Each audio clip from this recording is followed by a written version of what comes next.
ഗുരുവായൂർ ക്ഷേത്ര കാര്യങ്ങൾ നടത്തി വന്നിരുന്നത് പ്രാപ്തനും കാർക്കശ സ്വഭാവിയുമായിരുന്ന കോന്തിമേനോനായിരുന്നു.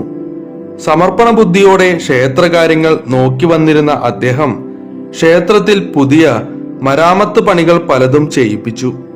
വഴിപാടുകൾ കൃത്യമായി നിർലോഭം നടത്തിച്ചു. അദ്ദേഹം അല്പം മുൻകോപിയായിരുന്നു.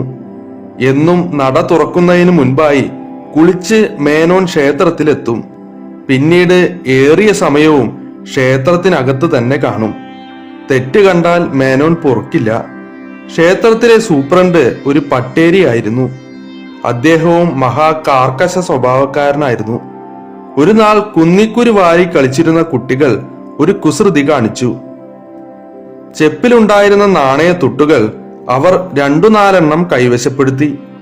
അതുകൊണ്ട് വിശപ്പ് മാറ്റുവാൻ പഴം വാങ്ങി കഴിച്ചു. സൂപ്രണ്ട് ഈ കാര്യം എങ്ങനെയോ മണത്തറിഞ്ഞു.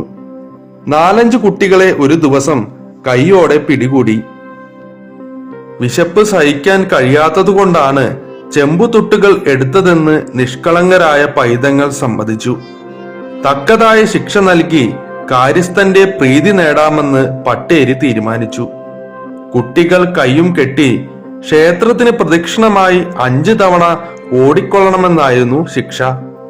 നിവേദ്യത്തിന് നട അടച്ച സമയത്തായിരുന്നു ശിക്ഷ നടപ്പിലാക്കിയത്. പാവം കുട്ടികൾ ഓടിത്തുടങ്ങിയപ്പോൾ മേൽശാന്തിക്ക് ഒരു ശബ്ദം കേട്ടതുപോലെ തോന്നി. ഞാൻ പുറത്തേക്ക് പോകുന്നു, വരുന്നത് വരെ നട തുറക്കരുത്.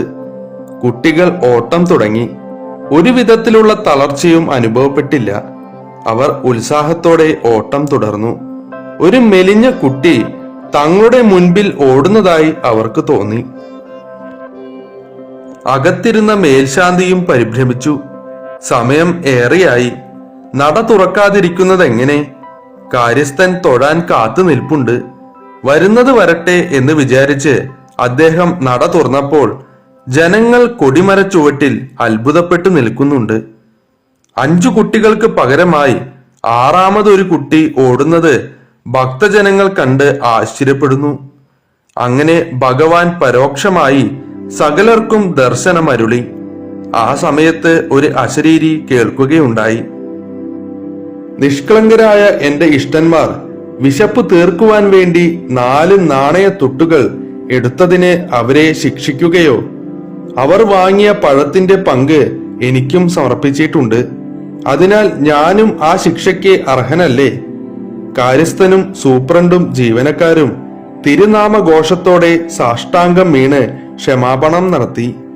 ഇനി മേലാൽ ഒരു കുട്ടിയും ഇവിടെ പട്ടിണി കിടക്കാൻ ഇടവരികയില്ലെന്ന് കോന്തിമേനോൻ ഉറപ്പു നൽകി. പിറ്റേന്നു മുതൽ ഉച്ചപൂജ കഴിഞ്ഞ് നട തുറന്നാൽ കുട്ടികൾക്ക് വയറു നിറയെ ആഹാരം കൊടുത്തു വന്നു. സാമൂതിരിപ്പാട് ഭരണം കൈവിട്ടപ്പോൾ മാത്രമാണ് ഈ പതിവ് നിർത്തിയതെന്ന് പറഞ്ഞു കേൾക്കുന്നു.